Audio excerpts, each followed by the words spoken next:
Provinsi Jawa Timur yang saat ini masih menjabat sebagai ketua fraksi di yang berkantor di Surabaya ya, tapi karena ada tol jadi bolak-balik sih. Jadi nggak mau ada rumah di Surabaya, katanya deket aja dari sekarang Surabaya malah deket aja. Jadi memang sadarnya harus ada rumah di Surabaya sebenarnya, tapi beliaunya nggak mau, katanya kalau jauh nggak bisa tidur. Pengennya keluar terus. Putra saya 4, yang 2 masih kuliah. Karena saya kalau menikah sudah hampir 29 tahun saya. Usia saya sekarang sudah 50 tahun lebih. Hah? 50 tahun. Jadi saya punya anak itu setelah 9 tahun menikah, baru punya anak gitu. Jadi anak saya masih kuliah. Kalau anak saya pertama waktu yang nggak ada itu dulu, kalau ada sekarang tuh usianya sudah hampir 27 tahun, perempuan meninggal ya. Mungkin sekarang saya sudah punya cucu mungkin ya. Kalau anak saya ada. Kemudian aktivitas saya sehari-hari seperti tadi yang disampaikan ya. Setiap harinya saya sebagai konsultan anak dan keluarga. Saat ini saya diminta dan diperbantukan karena di Kabupaten Malang ini adalah angka yang tertinggi perceraiannya di Jawa Timur. Ini prestasi atau bukan ya? Saya juga bingung. Udah minta tolong katanya gitu. Ya mudah-mudahan jadi satu tim di kabupaten ini untuk meminimalisir angka perceraian karena sudah terlalu tinggi. Jadi tertinggi di Jawa Timur, dan Jawa Timur itu tertinggi se-Indonesia.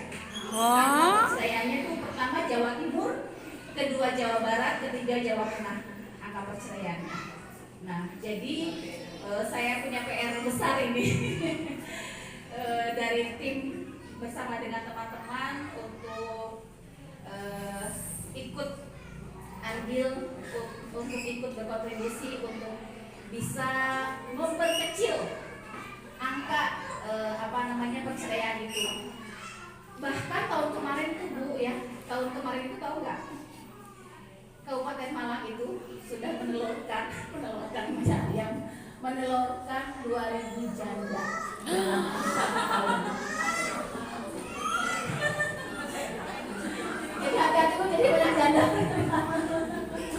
Hati-hati maksudnya itu bukan apa-apa ya. Bukan maksudnya kemana, karena saya juga akhirnya karena saya juga pembina dari UMKM Semarang Raya ya, dan pelaku UMKM itu juga kebanyakan para istri yang sudah berpisah dengan suaminya itu untuk mempunyai kekuatan mental dan spiritual agar dalam menjalani usahanya itu tidak cepat menyerah gitu loh. Kadang-kadang kan orang jualan gitu ya, rame habis gitu, udah sepi, udah males berhenti gitu ya. Nah, sebenarnya itu urusannya ada di mental spiritual. Kalau mental spiritualnya beres, itu insya Allah sesama UMKM itu akan naik kelasnya, bisa bertambah pendapatannya, bisa lebih sejahtera, bisa semakin saling menguatkan, bisa semakin saling memberdayakan satu dengan yang lainnya. Nah, terkait dengan, dan saya pun saat ini karena saya adalah satu-satunya ya,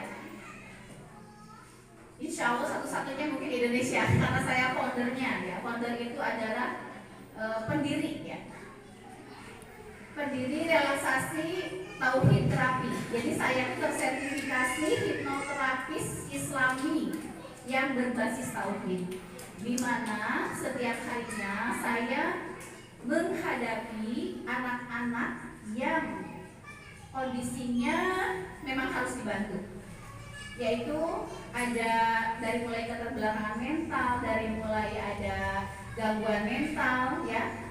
Gangguan mental itu banyak Bu, dari mulai anak tidak percaya diri, selalu menangis, gak bisa bekerja sama dengan orang tuanya, dengan gurunya, dengan temannya.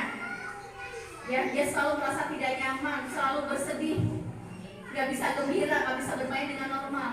Ya, nah itu saya tangani. Bahkan yang hari ini yang harus menjadi perhatian kita bersama, karena saya memang setiap harinya, saya sebagai praktisi ya, setiap harinya saya sebagai saksi dari anak-anak yang saat ini mengalami gangguan mental. Contohnya ya, jangan kaget ya, saya pun pertamanya kaget karena pertama saya belum menghadapi orang-orang atau anak-anak atau orang dewasa yang seperti itu. Tapi ketika saya ini sekarang saya sudah mulai terbiasa. Jadi saat ini 1 bulan ke belakang yang lebih banyak saya tangani adalah anak-anak yang, mohon maaf ya, lesbi dan gay di usia sekolah dasar. Sudah menyukai sesama jenisnya, bahkan mohon maaf ini untuk menjadi perhatian kita bersama bahwa ada satu anak remaja di usia SMP, dia sudah melakukan hubungan badan dengan sesama jenis. Ya, jadi mohon maaf, jangan kaget. Saya sampaikan ini bukan untuk apa-apa, untuk menjadi pembelajaran untuk kita bersama bahwa menjadi orang tua ya di zaman ini, di mana kita harus sadar bahwa ini adalah akhir zaman. Kenapa sih disebut dengan akhir zaman? Kenapa sih disebut dengan penghujung zaman?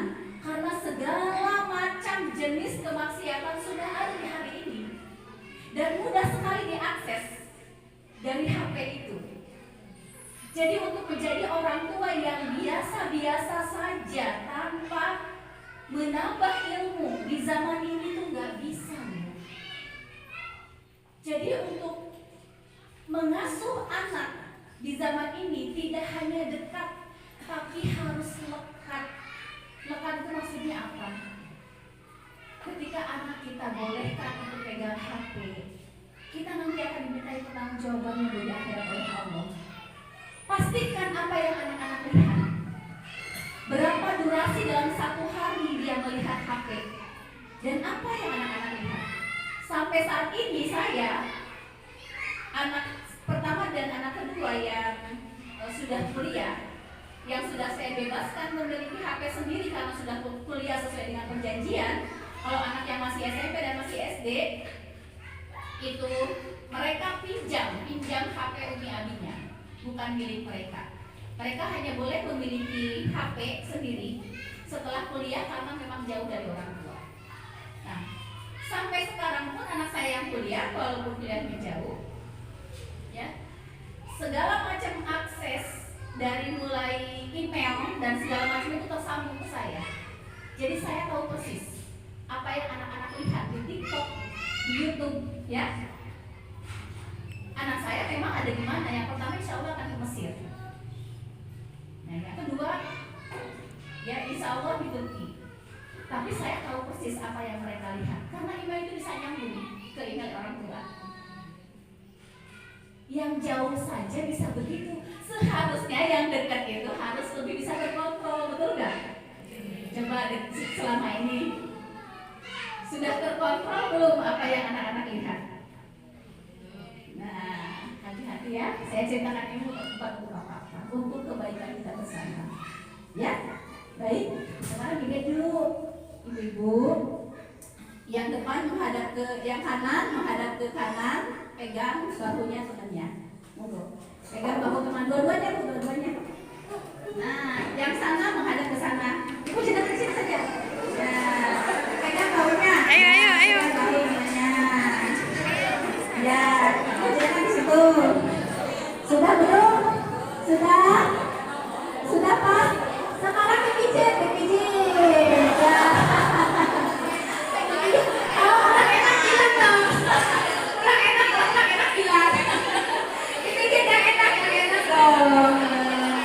Sudah?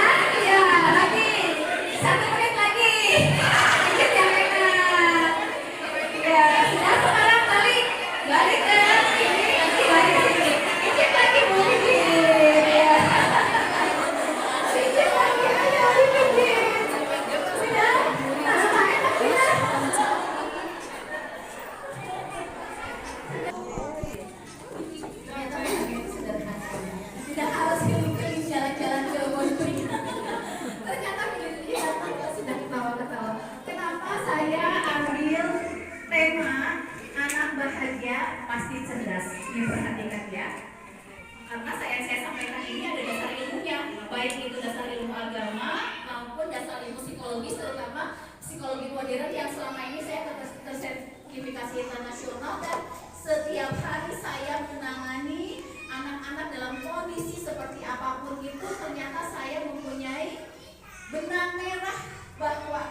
berupa kecerdasan. Nah, perhatikan ke sini. Seperti apa maksudnya? Begini ya. Kenapa Rasulullah SAW menunjukkan kepada kita bahwa 0 sampai usia 7 tahun perlakukanlah anakmu seperti seorang raja. Sudah pintar semua ternyata. Nah, maksudnya itu apa? Ternyata itu relevan sekali, cocok sekali dengan ilmu psikologi anak, ya. Bahwa ternyata Bu, antara 0 sampai 7 tahun itu yang terjadi perkembangan yang mengalami sirkuit atau sirkuit itu percepatan, ya. Percepatan perkembangan anak di usia 0 sampai 7 tahun itu adalah di area rasanya, ya. Sekali lagi di area rasa. Jadi, apa yang harus kita lakukan untuk usia 0 sampai 7 tahun seperti anak-anak kita saat ini kan ya, anak-anak dengan semua? Beda lagi nanti untuk 7 tahun kedua, beda lagi perlakuannya harus berubah dengan ketegasan. Usia 7 tahun ketiga harus berubah dengan musyawarah.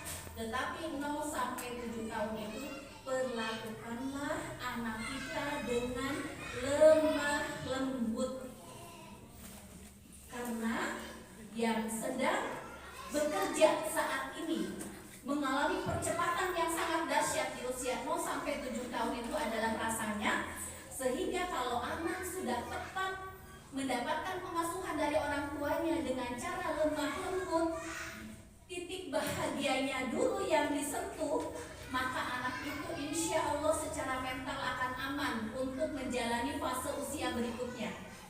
Ternyata anak-anak di usia selanjutnya mengalami banyak hambatan dalam menulis, dalam membaca, dalam bekerja sama dengan orang lain, dalam berbicara yang baik dan sebagainya. Ternyata salah satu penyebabnya adalah adanya ketidakmatangan dalam pengasuhan di usia dini ini. Jadi kalau anak-anak di usia ini tidak mendapatkan lemah lembut dari sekitarnya, terutama dari orang yang terdekat orang tuanya, maka jangan kaget kalau di usia selanjutnya anak-anak bermasalah. Karena apa? Karena tangki cinta yang dimiliki oleh anak seharusnya terisi dulu di usia 0 sampai 7 tahun. Yang penting anak-anak itu adalah bahagia dulu. Pastikan dulu anak-anak kita bahagia. Pinter itu ada waktunya. Jadi kalau orang tua dan guru memaksakan anaknya untuk bisa calistung, baca tulis hitung di usia ini, sangat-sangat salah, ya. Dan sangat bertolak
punya pengalaman anak pertama dan kedua. Jadi wajar sekali pasien-pasien saya ketika pasien atau klien ya sering sekali yang datang itu anak pertama yang bermasalah. Kenapa? Karena orang tua itu masih berpengalaman gitu loh. Hampir bisa dibilang anak pertama itu adalah korban ketidaksiapan orang tua. Betul nggak Bu? Jadi wajar sekali, nggak apa-apa. Tetapi jangan sampai anak pertama karena memang kita belum punya pengalaman, belum punya tambahan ilmu, anak keduanya jangan sampai berkorban juga seperti anak pertama karena kita sudah punya tambahan ilmu ya, sudah punya pengalaman. Nah, sekarang anak-anak kita yang dititipkan di sekolah ini antara 5 sampai 6 tahun ya, dia betul ya? 4 sampai 5 ya. Hati-hati usia 4 sampai 5 itu ya. Tangki cinta itu Bu, ada 5 macam minimal yang harus anak-anak berhak untuk menerimanya. Yang pertama sentuhan kasih sayang. Yang kedua ya, dia diakui dengan cara apa? Didengar pendapatnya. Kadang-kadang anak baru mangap sebentar sampai kadang-kadang kita ngomong anak yang udah gak ada. Benar gak Bu? Anak kita ngomong sambil masak loh, mana gitu. Padahal komunikasi yang tepat dan efektif di usia 0 sampai 7 itu apa? Kita rendahkan tubuh kita karena kita kan lebih tinggi dari anak kita kan. Anak kita masih segini, kita ngomong ke mana anak kita? Itu kita yang harus merendahkan ya. Harus posisinya sama dengan anak. Kemudian ada kontak mata ya. Ditanya dulu anak kondisinya apa, kita baru bicara. Itu baru kata-kata kita sampai melekat di hatinya. Jadi jangan tanyakan tetangga atau siapa-siapa pun. Kalau kita ngomel tapi nggak ada yang didengar sama anak, karena cara kita yang salah. Betul nggak? Pernah nggak seperti itu? Kita duduk merendah. Tapi bagus Bu, kalau ngaku itu bagus. Jadinya kita sadar apa yang harus dirubah ya. Kalau sudah paham begitu. Ini musik psikologi. Dan ternyata relevan sekali dengan ilmu agama. Rasulullah itu seperti itu ternyata kepada anak dan cucunya. Ya, bahkan Rasulullah tidak berani untuk mengangkat tubuhnya pada saat apa dari usir naik ke punggungnya pada saat bersujud. Ya, dibiarkan dulu ketika sudah turun, baru Rasulullah meneruskan sholatnya. Setelah itu baru dikasih pengertian. Nah, tadi Bunda sedang sholat, pasti semua Bunda merasakan. Pernah sholat anak melayut ya? Pernah nggak? Sama ya kita kan. Ada yang narik lah, ada yang nangis ya, ada yang gimana lah caranya. Itu biarkan dulu. Tetapi setelah dibiarkan, sudah jangan dibiarkan berhenti begitu saja, tapi anak-anak harus mendapatkan penjelasan. Maaf ya Nak ya, Bunda tadi, Mama tadi sedang sholat. Walaupun adik nangis, Mama gak bisa meluk adik karena Mama sedang menghadap Allah. Kalau Mama sudah selesai sholat, baru adik akan Mama tolong. Satu pembelajaran untuk anak berarti kalau sedang sholat itu Mama itu sedang menghadap Allah, berarti gak bisa diganggu. Aku walaupun nangis juga percuma, aku gak akan bisa ditolong sama Mama. Satu pembelajaran yang berharga kepada anak. Yang pertama, anak dikenalkan bahwa Allah itu di atas segalanya. Yang kedua, ketika kita sedang ibadah, sedang menghadap Allah, itu apapun kondisinya tetap harus menyelesaikan ibadahnya. Dan yang ketiga, walaupun tetap menyelesaikan ibadah, anak ini bukan berarti terabaikan. Karena anak sudah mendapatkan penjelasan dari kita. Kadang-kadang anak gelayut-gelayut, nangis-nangis di bed, Mama tadi sholat, Mama nggak boleh. Hati-hati loh ya. Satu kali bentakan di usia 0 sampai 7 tahun, 50 sel syaraf putus. Coba diingat-ingat sudah berapa kali?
depresi, yang kematiannya bunuh diri ya karena stres dan depresi itu sudah mengalami kenaikan, sekarang ada di tahap kedua, di ranking kedua setelah orang meninggal karena sakit jantung. Pertama, orang meninggal karena sakit jantung angka kematian tertinggi. Yang kedua, angka kematian tertinggi adalah karena bunuh diri berakibat dari stres dan depresi. Itu kenapa? Salah satu penyebabnya adanya kesalahan dalam pengasuhan dari mulai usia dini. Anak-anak tidak mendapatkan haknya, anak-anak tidak terisi tangki cintanya, anak-anak lebih di-stressing untuk pinter, tapi bukan di usianya. 0 sampai 7 tahun itu sebenarnya banyak yang menyerah anak itu, Bu. Masuk semua ke dalam memori, terutama memori bawah sadarnya. Makanya kenapa anak-anak yang bermasalah yang saya tangani, misalnya anak yang trauma, anak yang fobia, fobianya lucu-lucu. Ada yang fobia nasi, ada yang fobia pisang. Itu terlalu berlebihan ketakutannya. Masih mending kalau sama ular gitu ya, nggak kalau sama nasi tepin. Yang terima nasi. Ya kan, anak-anak ini baru dibawa ke saya baru saja ini anak dari petinggi temannya kami di para petinggi NU juga mau mondok, karena dia anak ini mau mondok nggak bisa sama sekali makan nasi, kemudian anak ini dibawa ke kelas saya karena kerjaannya hipnoterapi itu salah satunya adalah membongkar isi memori bawah sadarnya. Karena nggak mungkin anak-anak tiba-tiba ketakutan berlebihan terhadap nasi tanpa ada sebab, kan? Nggak mungkin kan? Nah, kalau kita mau mengobati harus dicari dulu akan masalahnya. Agar apa? Agar terapinya bisa tepat sasaran. Ternyata setelah mengalami komunikasi dalam dengan bawah sadarnya, baru dia menyampaikan bahwa di usia 8 bulan kalau tidak mau makan nasi, dia dicentol sama pengasuhnya, dipukulin, sehingga setiap melihat nasi yang dia lihat itu bukan nasi, tapi wajah pengasuhnya yang menakutkan menurut dia, karena kan blotok takut karena dipukulin sama cubit-cubit itu katanya. Bayangkan dia menceritakan pada saat usianya masih 8 bulan.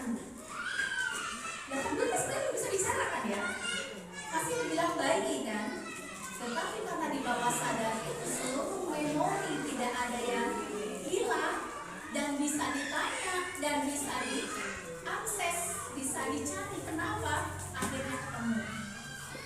Nah, kalau sudah ketemu baru bisa diterapi. Dan insya Allah kalau sudah ketemu akarnya, kemudian anak ini sudah mau diterapi, terapinya bisa terjadi hanya dalam hitungan menit.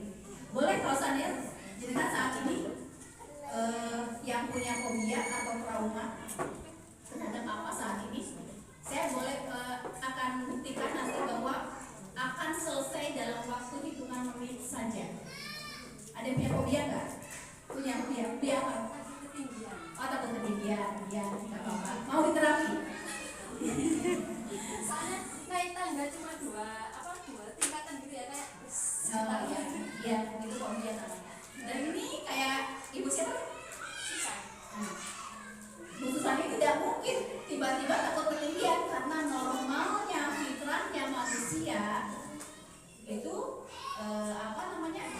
ketinggian itu biasa saja, tidak ada hal yang mengganggu gitu ya. Dan ketika ada hal yang mengganggu, kemudian sudah merasa terganggu dan membutuhkan bantuan, itu jangan diam seharusnya, agar bisa kembali ke normal lagi. Nah, saya pun begitu, kalau terutama untuk kepada orang tua, ibu-ibu ya, karena kita itu pasti akan bisa memberikan apa yang kita miliki kan. Kita bisa ngasih apa yang kita punya kan. Kalau kita nggak punya, kita bisa ngasih nggak? Nggak bisa. Kita bisa ngasih nggak kebahagiaan pada anak kita kalau kita nggak bahagia? Bisa nggak? Nggak bisa. Jadi pastikan dulu ibu-ibunya, karena yang ibu-ibu ya, nanti PR sampaikan ke bapaknya loh.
bisa disebabkan dari luka batin yang terjadi di masa lalu.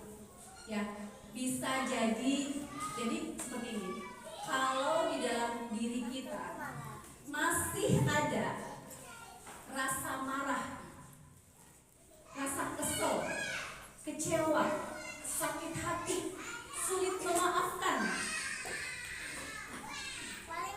ya, coba periksa.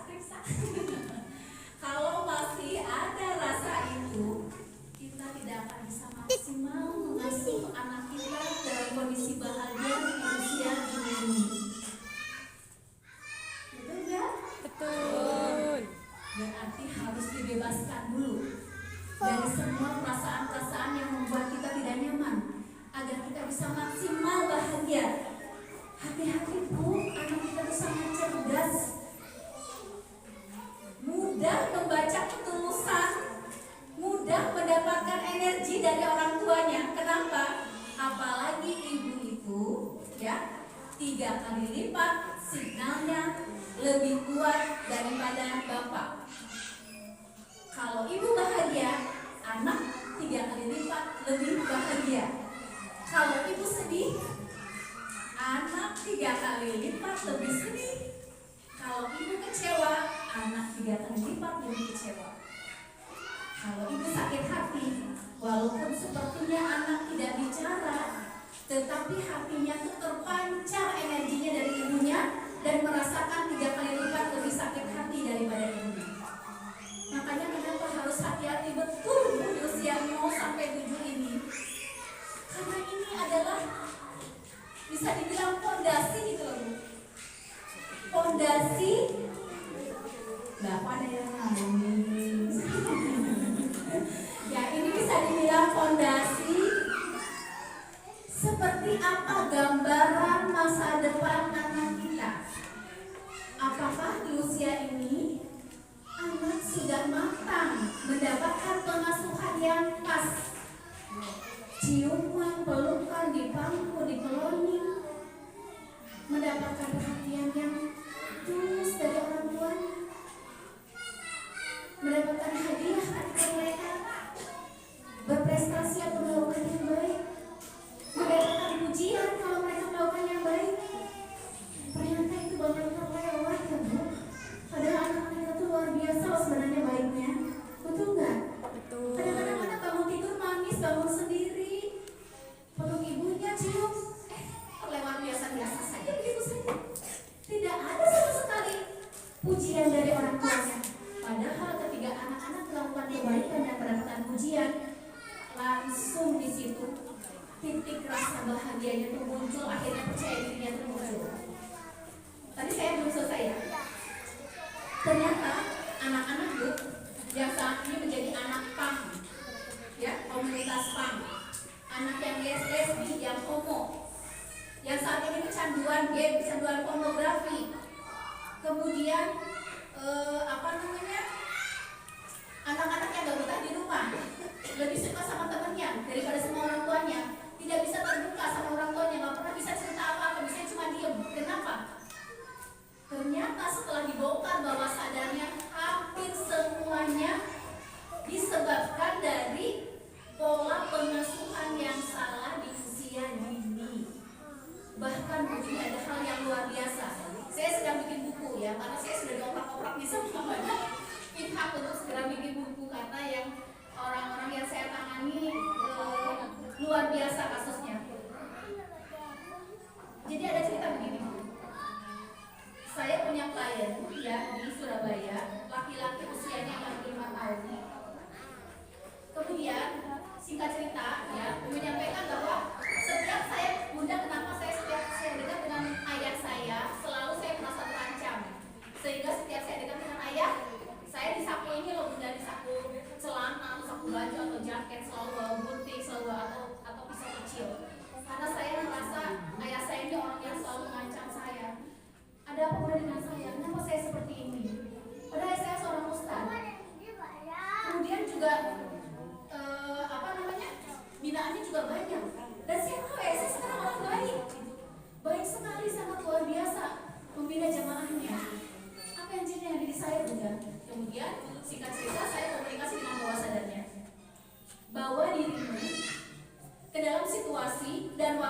mana peristiwa itu terjadi kamu merasa terancam, ya, Anda merasa terancam.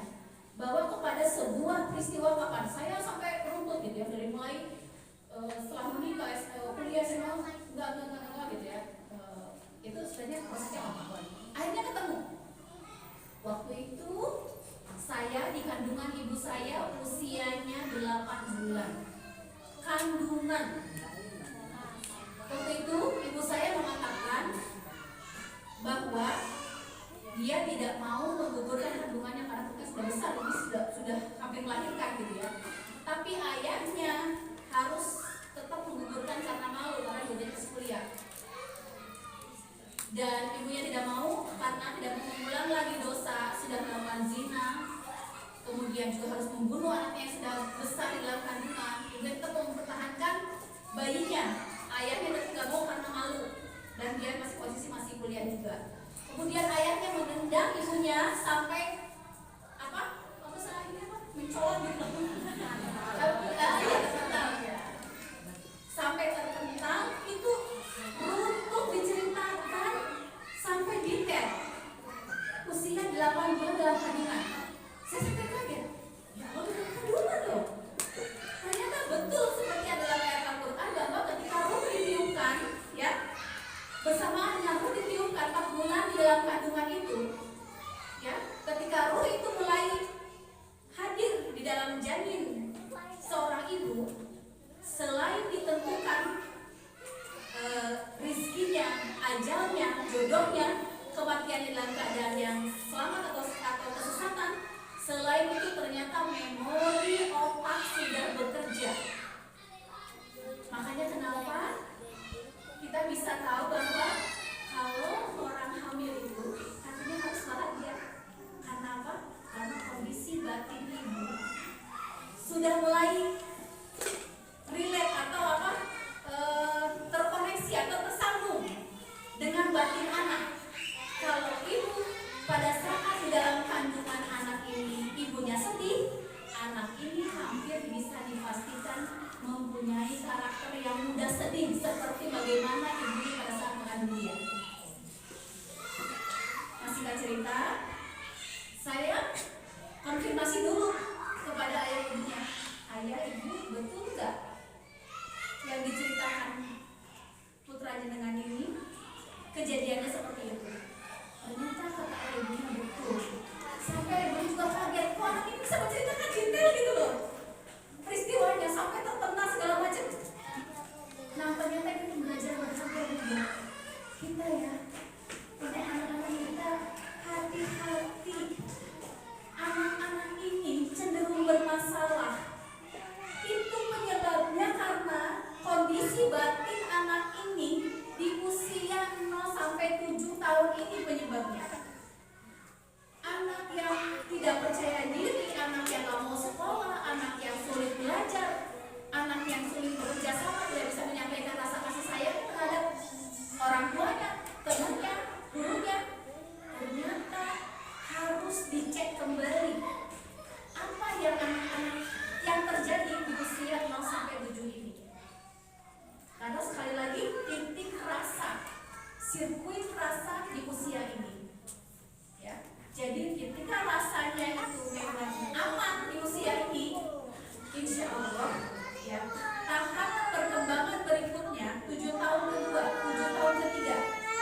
Jadi Bu, anak-anak yang dibawa ke tempat saya untuk terapi ya, fobia, trauma, nggak mau sekolah, mengurung diri, tidak mau bermain ceria bersama dengan teman-temannya atau apa.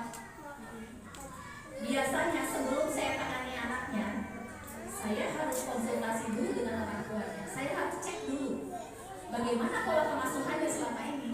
Karena anak ini adalah cerminan orang tua. Anak ini lahir masih seperti kertas putih, dia hanya membawa fitrah. Fitrah itu apa? Dekat dengan kebaikan atau hamil. Semua anak-anak itu pasti fitrahnya baik dan dekat dengan kebaikan. Ketika anak-anak ini melakukan sebuah perbuatan atau perilaku yang tidak baik, itu jelas bentukan lingkungan, bukan dirinya yang asli. Paham ya? Jadi segera amankan lingkungannya. Dari mana dia mendapatkan ini? Kata-katanya kalau ada kata-kata yang buruk, kalau ada perilaku yang buruk, bukan asli dirinya. Itu adalah bentukan dari lingkungannya. Maka mudah sekali, makanya saya sebagai terapis sangat optimis. Kondisi seburuk-buruk apapun anak-anak ini, ya, saya yakin akan mudah sekali untuk diterapi. Karena apa? Karena sejatinya semua anak baik dan mudah dibawa kepada kebaikan. Jadi kalau anak-anak ini melakukan perilaku yang buruk, ya, perbuatan yang buruk, itu akan sangat mudah diprogram untuk menjadi baik. Anak yang tadinya tidak percaya diri, selalu nangis, gak bisa bermain sama temannya, itu akan mudah kembali lagi kepada sifat aslinya. Tetapi kenapa saya harus bereskan dulu orang tuanya? Karena seringkali anak ini sudah diprogram, sudah selesai diterapi oleh saya, orang tuanya yang mementahkan lagi. Seringkali begitu. Makanya kenapa saya harus bereskan orang tuanya dulu? Karena anak ini kan setiap hari dari orang tuanya kan? Betul nggak? Hanya orang tua ini kadang-kadang nggak paham. Ternyata mungkin menurut dia itu benar, ternyata membuat anak menjadi kondisi mentalnya semakin terpuruk. Betul? Gimana? Dengan mau sedikit paling tidak untuk melepas. Tadi sudah bahagia kan, sudah disebutkan. Sekarang kira-kira masih ada nggak di dalam diri dan pikiran kita rasa marah terhadap seseorang, rasa benci mungkin, atau bahkan sampai dendam? Ketika teringat orangnya ada rasa tidak nyaman, ada nggak? Ada. Kalau teringat seseorang kita merasa tidak nyaman, artinya apa? Artinya kita belum sepenuhnya memaafkan. Setiap beban emosi yang kita izinkan masih ada dalam diri kita ini akan menjadi penghalang kita untuk bisa bahagia. Akhirnya kita tidak bisa memberikan bahagia sepenuhnya sama anak kita. Kasihan Bu, anak kita banyak setiap hari mendapat energi 3 kali lipat kekuatannya dari rasa sedih kita, dari rasa benci kita, dari rasa marah kita, dari rasa kecewa kita, padahal mereka nggak tahu apa-apa. Benar nggak? Kita sudah kalau seperti itu, kita sudah berbuat adil nggak sama anak kita? Kita berbuat nggak adil sama mereka. Ayo, mau lepaskan? Mau ya? Mau. Ayo, monggo benar-benarnya ikut juga. Jadi sekarang silakan bayangkan dulu ya, dari yang saya sebutkan tadi, rasa marah, kesel, sebel, benci, atau kecewa, atau sakit hati, atau dendam, atau mungkin di dalam diri kita ada rasa apapun yang tidak nyaman. Bayangkan dulu apa yang saat ini yang paling kuat dan paling mengganggu aktivitas kita, terutama paling mengganggu kita untuk bisa berlemah lembut kepada anak kita. Silakan temukan dulu.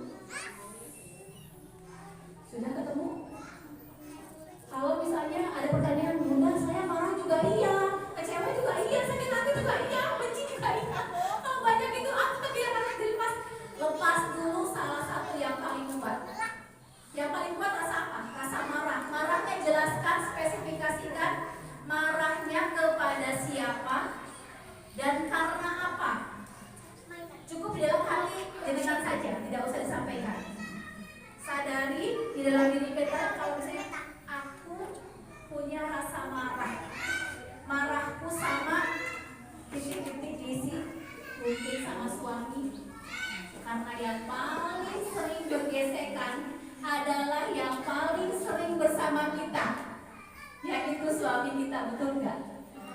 Kita sering kali menuntut suami berperilaku sesuai dengan apa yang kita mau.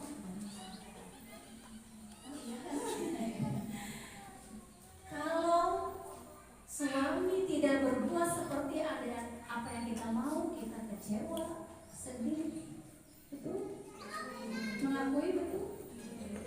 Itu dia. Kadang-kadang anaknya jadi korban ini. Kasihan banget ya mereka ya. Ya Allah.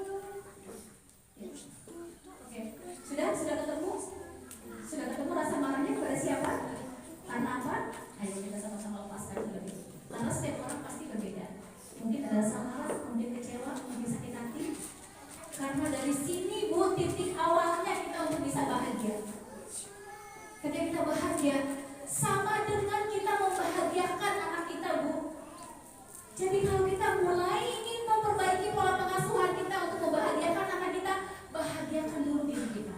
Lepaskan semua beban-beban mental, beban emosi yang merusak kebahagiaan kita. Sampai sudah mencabut, akhirnya aktivitas kita terganggu. Aktivitas kita untuk bahagia itu terganggu.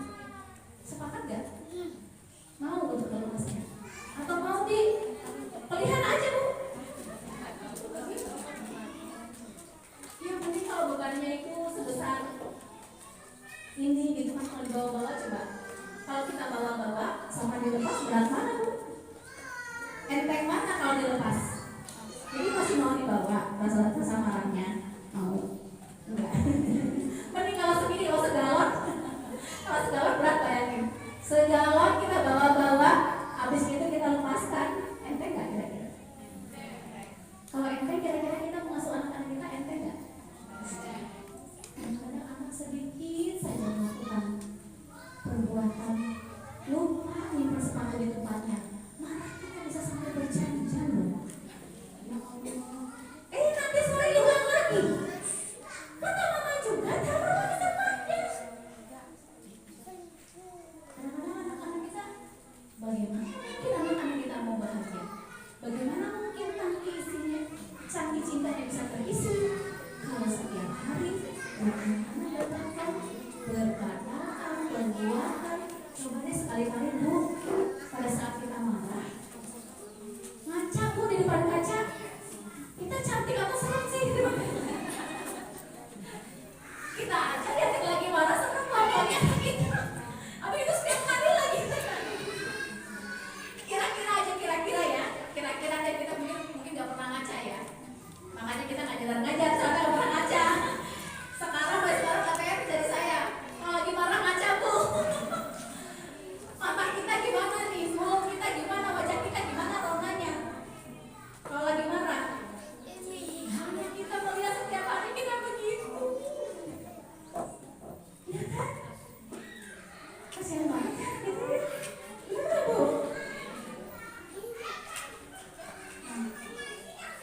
Sama ya orang tua yang serem, gitu ya. Tidak menunjukkan sama sekali rasa kasih sayang mungkin menurut dia gitu ya. Atau karena tidak pas dengan love language-nya tadi, bahasa cintanya tadi. Kalau anak-anak mana sini Ma, temenin aku, misalnya kayak gitu, itu tandanya bahasa cintanya adalah waktu yang berkualitas. Mama di sini aja loh. Ada kan yang begitu? Berarti bahasa cintanya ingin ditemani. Dia nggak usah mendapatkan hadiah-hadiah, dia nggak usah mendapatkan kata-kata yang manis, dia nggak usah mendapatkan sentuhan-sentuhan, tapi ditemani itu sudah membahagiakan Bu, sudah merasa dicintai. Jadi harus ketemu bahasa cintanya Bu. Siapa anak-anak yang suka dusel-dusel sama ibunya? Ada nggak? Yang pengen deket-deket aja gitu, pengen dikelonin. Nah itu bahasa cintanya, bahasa sentuhan Bu. Harus sering disentuh bagian belakang kepala Bu ya. Bagian belakang kepala sama punggung Bu, di tulang punggungnya, karena itu pusat syaraf. Pada saat anak marah, anak rewel, menginginkan minta sesuatu yang belum dituruti, benar? Kita diam, berhenti, nggak usah bicara apa-apa karena nggak ada gunanya. Malah kita ngomong juga yang diomongin kadang-kadang melantur kemana-mana dan tidak mendapatkan insight yang baik untuk masa depan anak kita. Cukup kita dekati, kita pegang anak kita, usap bagian belakangnya. Iya, ibu ya saya. Iya, ini mama sayang sama adik. Iya. Ya, tapi aku mau. Iya, ya, sabar dulu ya. Atau sampaikan dengan bahasa yang kira-kira bisa dimengerti oleh anak kita yang memang berbeda-beda. Penyampaiannya dengan yang paling tahu seperti apa, yang mudah diterima oleh anak-anak. Tidak semua keinginan bisa dituruti, nah. Nanti kita nabung dulu ya.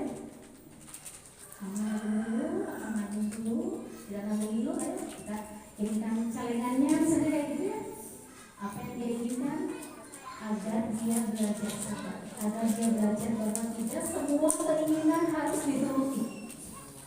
Karena ketika dia dewasa, kalau selalu keinginan dituruti setiap apa yang dia mau, maka suatu saat ketika jauh dari kita, apa yang dia inginkan dia tidak dia dapatkan, dia akan mengalami stres dan depresi. Jadi seperti itu.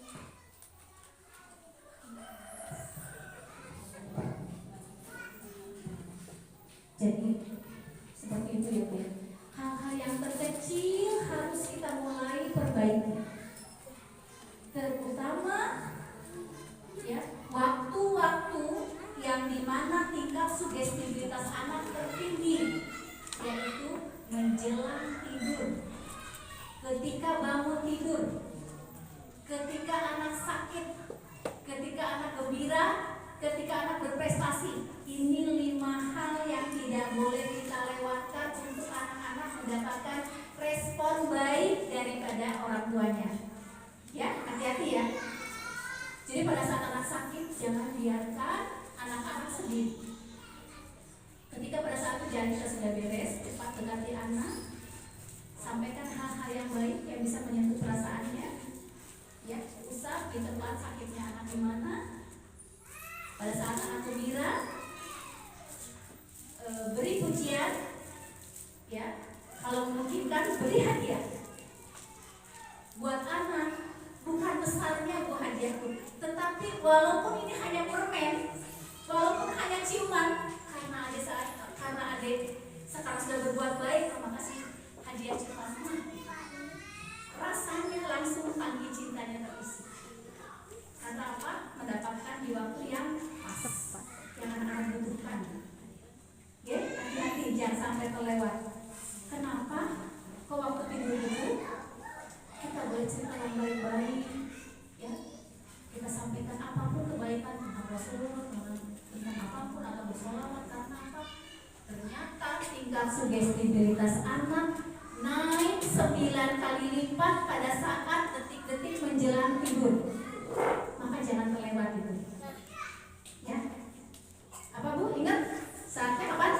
Menjelang tidur. Ketika bangun tidur. Tidur jangan lupa. Oh, dia sudah bangun, alhamdulillah. Ayo belajar sholat sama mama. Belajar sholat. Namanya belajar lah ya, bukan sholat. Karena sholat itu belum waktunya. Tapi membiasakan anak-anak nanti kelak pada saat usianya sudah wajib sholat, anak akan mudah melakukan sholat karena apa? Sudah terbiasa belajar dengan kita.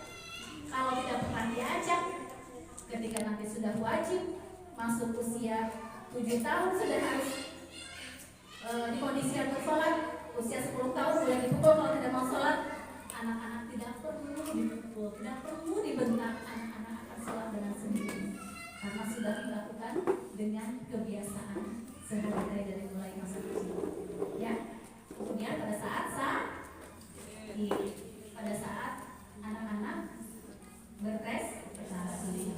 Berprestasi itu bukan harus tulisannya bagus, Bu. Anak-anak itu sayang sama adiknya, itu prestasi kira-kira enggak? Buat anak sosial gitu. Ya. Mau dititip, Dek, Mama sebentar mau ke dapur titip adek ya nak ya. Jagain adek tolong ya. Saya mau ke dapur. Oh, Mama sudah pintar sekali jagain adek, makasih ya nak ya. Pegang kecil itu langsung masuk ke bawah saya. Itu yang membuat mereka percaya diri. Akhirnya apa? Ketika nanti anak-anak di fase usia berikutnya, ketika mendapatkan tantangan berupa apapun yang dia bayangkan apa? Perkataan dan perbuatan ibunya. Pada saat dia sangat bahagia, yaitu di waktu-waktu itu tadi. Itu yang menjadi modalitas dia untuk percaya diri adalah tangki cintanya terisi antara 0 sampai 7 tahun. Ya, ibu-ibu mau melepaskan rasa kira-kira kayaknya udah terbebas dari rasa marahnya kayaknya. Ya? Insya Allah. Punya rasa marah nggak sih? Punya rasa kecewa nggak? Sedih? Sakit hati? Sulit memaafkan? Ada punya semua. Hati-hati Bu, kita akan susah bahagia kalau masih bawa-bawa begituan. Ayo lepaskan ya, sama-sama ya. Ayo monggo. Sudah ketemu tadi kan? Sudah ketemu ya? Apa yang paling mengganggu? Yang paling mengganggu kalau misalnya 5-5-nya ada, misalnya salah satu aja yang paling mengganggu. Nanti kalau yang satu itu sudah lebih enteng, sudah lebih mudah untuk melepas, tinggal ingat kata-katanya. Boleh lepas lagi satu-satu nanti di rumah. Kalau jenengan sudah berniat ingin melepas, kemudian lupa kata-katanya atau caranya, boleh catat nomor saya. Silakan catat di Bunda Zul tahu nomor saya. Boleh konsultasi gratis, nggak akan nggak apa-apa, WA dulu. Kalau misalnya anak kondisinya jenengan sudah merasa kesulitan untuk mengatasi, misalnya Bunda kalau anak saya kok begini, saya harus gimana, misalnya gitu ya, mohon bimbingannya boleh WA, silakan gratis. Ya, saya akan bantu. Ya. Lalu, oh ya, besar berapa sih? Tapi harus sabar Bu, karena yang konsultasi banyak. Yang konsultasi banyak. Jadi kadang-kadang ini, misalnya udah konsultasi ya baru separuh belum tuntas gitu ya. Kan tumpuk-tumpuk nih, saya grup aja ada sekitar 75 grup gitu di WA saya itu. Jadi ketumpuk-tumpuk kan. So, kalau belum tuntas nanti tinggal dikode lagi aja Bunda kemarin masih konsultasi ini belum selesai, masih butuh bimbingan gitu. Jadi naik lagi nanti WA-nya. Kalau enggak terusnya ketumpuk-tumpuk gitu. Enggak kebaca sama saya kalau ke bawah. Oke, monggo enggak apa-apa. Ayo, sudah ketemu belum sudah? Sekarang tangan kanannya yang memegang sesuatu dipegang dulu oleh sama tangan kiri. Tangan kanannya pegang di kira-kira sekitar jantung. Ya, ya jantung boleh. Ikuti dengan seksama baik-baik agar benar-benar bisa enteng. Karena apa? Karena jenengan semua berhak untuk bahagia. Agar bisa membahagiakan anak-anak kita. Agar anak-anak kita menjadi anak yang cerdas. Tidak akan bisa cerdas kalau mereka bahagia. Betul? Ya. Silakan. Sekarang oleh dua tunjuk telunjuk dan jari tengah, tekan salah satu titik, dicari. Kalau ditekan lebih sakit daripada titik yang lain, dicari sampai ketemu. Setiap orang pasti ada dan setiap orang titiknya itu berbeda. Ini adalah kalau sudah ketemu, disitulah letak sumbatan emosinya yang selama ini masih kita genggam, belum kita lepas. Sudah ketemu? Sudah? Ada satu titik. Saya ini masih ada. Bukan berarti saya bimbing itu juga udah terbebas loh. Saya juga sama terapi juga ini. Nah, ada satu titik ketika kita tekan, dikuyak-kuyak ya. Satu titik ini lebih sakit daripada yang lainnya. Ada? Sudah ketemu? Jadi kan sudah? Sudah Bu? Ya. Berarti memang masih ada beban mental, kelelahan mental, ya, yang masih ada di kita. Silakan pejamkan matanya, lepas tadi, lepas kemudian di untuk menyambungkan pikiran, perasaan dan hati kita dengan cara menyimpan ya tangan kita di sebelah kiri. Ya. Pejamkan mata, boleh. Niatkan kepada Allah beban selama ini. Yang saat ini mungkin kita tidak bisa untuk menceritakannya pada orang lain. Mungkin sebenarnya sudah tidak mampu untuk bisa mengatasinya. Sebenarnya butuh bantuan orang lain, tapi sampai saat ini kita masih diam. Silahkan akui dulu kalau masih ada rasa sedih atau rasa kecewa sedih atau apa, kepada siapa, karena apa. Misalnya, ya Allah, aku masih ada rasa sedih kepada suamiku karena suamiku melakukan ini padaku, ya Allah. Ya, akui dulu. Sudah diakui? Nah, sekarang ikuti kata-kata saya dengan meresap sampai ke dalam hati. Boleh tundukkan kepalanya sambil pejamkan matanya. Bismillahirrahmanirrahim. Ya Allah, walaupun saat ini aku masih merasakan apa, silakan isi sendiri. Misalnya sedih karena titik-titik diisi sendiri. Silakan. Aku terima semua perasaan ini, ya Allah. Aku ikhlas, ya Allah. Aku ridho, ya Allah. Dan aku pasrahkan seluruh ketenangan hatiku hanya kepadamu, ya Allah. Tarik nafas yang dalam, tahan sebentar, buang dari mulut seperti menunggu. Satu kali lagi, lebih dikuatkan lagi apa yang akan dilepasnya. Ya Allah, walaupun saat ini aku masih merasakan sakit hati mungkin kepada siapa karena dia sudah melakukan begini. Aku terima semua perasaan ini, ya Allah. Aku ikhlas, ya Allah. Aku ridho, ya Allah. Dan aku pasrah seluruh ketenangan hatiku hanya kepadamu, ya Allah. Ya Allah, walaupun saat ini aku masih merasakan karena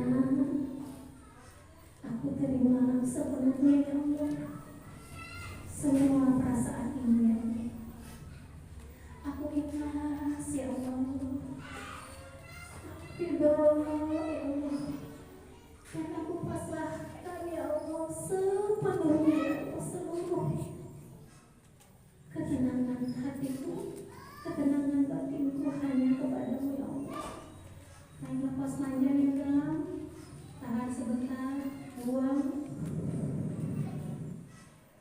Pasti buang, ucapkan istighfar. Astagfirullahaladzim. Bayangkan, rasakan setiap hembusan nafas bersamaan dengan hembusan nafas ibu. Buang semua rasa sedih, rasa marah, rasa benci, rasa sakit hati, rasa dendam, dan semuanya buang bersamaan dengan hembusan nafas. Tarik nafas lagi yang dalam, kumpulkan di dalam kepala kita, turunkan ke dalam mulut kita bersamaan dengan hembusan nafas. Buang seluruhnya rasa-rasa yang mengganggu kita, yang menghalangi kita untuk bahagia. Lepaskan.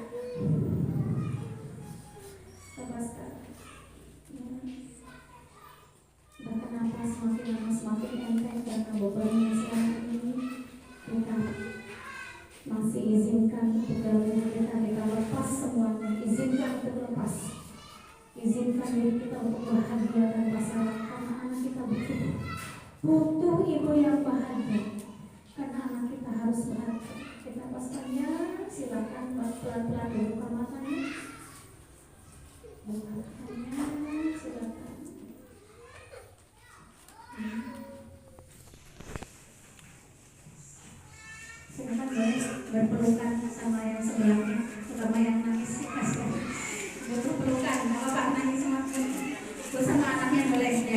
boleh berpelukan bersama.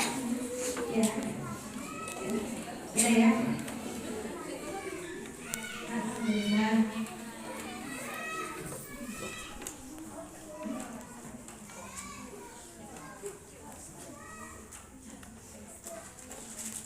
Jadi seperti itu Ibu ya. Itu yang saya sampaikan hari ini, mudah-mudahan sedikit ini menjadi manfaat. Bagaimana, sudah lega? Sudah berkurang ya Bu ya?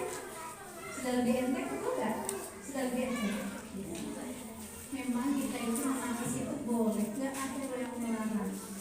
Karena pada saat menangis biasanya beban-beban emosi bisa terlepas. Kita juga bisa melembutkan hati kita untuk lebih mudah menerima hasil kebaikan. Agar kita mulai sekarang benar-benar berniat memperbaiki pola pengasuhan kita. Ingat, hati-hati, anak itu pintar ada waktunya. Ya? Ya. Yang penting apa Bu? Bahagia. Bahagiakan dulu anak kita. Coba dirasakan. Setelah anak kita melakukan bahagia yang tulus dan ikhlas, anak itu sangat mudah bekerja sama dengan kita. Sangat mudah untuk diajari. Kenapa? Karena bawah sadarnya sudah terbuka. Sehingga sifat aslinya yang hanif, dekat dengan kebaikan itu, ya, akan dominan, itu yang akan muncul. Dirinya yang asli akan muncul. Ya, mungkin seperti itu. Masih ya ada waktu gitu. Jadi tanya jawab nggak apa, mungkin 1-2 pertanyaan